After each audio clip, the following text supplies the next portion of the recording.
Ever had a PICC that was occluded? I'm sure you know that we can use Alteplase 2 milligrams. It comes in a little vial called Cathflow.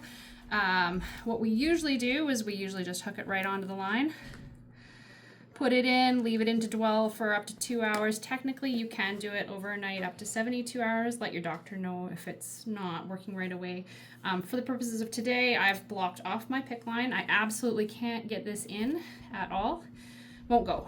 Okay, so what do? Can't shove it, can't get the Alteplase in. It's completely blocked, but we're not going to pull this PICC line. What we're going to do is use the three-way stopcock method.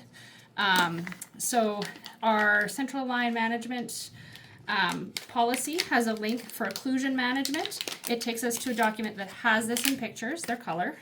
So if you have time to look at it on a computer, that's always good. For your reference, we've also printed it off and put it in the back of the ABCs of Central Line Care. The pictures aren't great in black and white. This is a three-way stopcock. They're a little confusing, but they work really well. So what we're going to do is we're going to hook that onto the end of the PICC line that's occluded. We're going to draw up our Alteplase. Well, we already did that because we were trying to put it in directly. So what happens is, I don't care which one you put it on, I always put my Alteplase on the side. So we're going to put our Alteplase on the side here. And then we're going to take a 10 cc syringe. I mean, you can take a smaller syringe too. There's pictures. I always grab 10 cc. And you're going to put that on the end here. Empty, no air in it. You're going to park it on there. Okay, so we're going to check it again one more time. Does this Alteplase go in? Nope. It titles a bit, but then it just goes right back into my syringe. It's not going to stay in the line for me. It just won't because it's blocked. I mean, for this purpose, I've got it blocked on purpose. So what we're going to do is we're going to use this stopcock to create a vacuum. So we're going to go off to the Alteplase. We're going to create a vacuum. Mils doesn't matter so much as you got some resistance. Okay, so what that does is creates a vacuum in here. While holding your vacuum, you're going to flip your stopcock off to the vacuum, and this will automatically pull, you see here? It's pulled some Alteplase in, just a little bit, but that's filled this cap, which was empty for these purposes, and all the way to here. Before I try again, I'm actually going to just make sure there's no air in this. So I'm going to empty this again, park it back on there. Off to the Alteplase, I'm going to create a vacuum. And check this out. That just moved quite a bit, and we're now full up to here. Okay. Same thing. I'm going to make sure there's no air in my syringe. Okay. Now you can let this well for a few minutes if you're struggling. You can either take this away. I usually, if it's a person who's of sound mind, I'll just pick away at it kind of at their bedside. If you want to let this dwell and chew away at the clot for a little bit for 15 minutes, that's fine too. Usually I just pick away at it till it's all goes in, but sometimes there's just not quite room. So off to the Alteplase, we're going to make a vacuum again.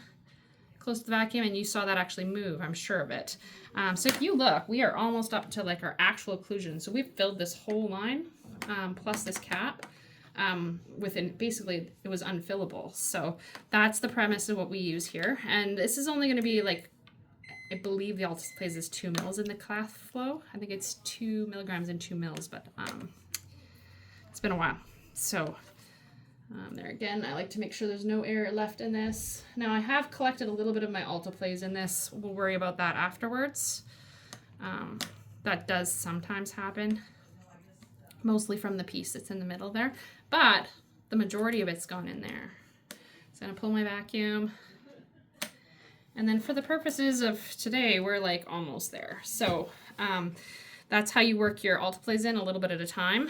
If you were getting to this point here, and I know that this is Alteplase in there, what I might just consider doing is off to there, put my Alteplase back in my syringe, and then make sure there's no air in my Alteplase, and then start again. Just if you've had a shift in your fluid, and that can happen, I think it gets like built up in the stopcock and ends up in your vacuum.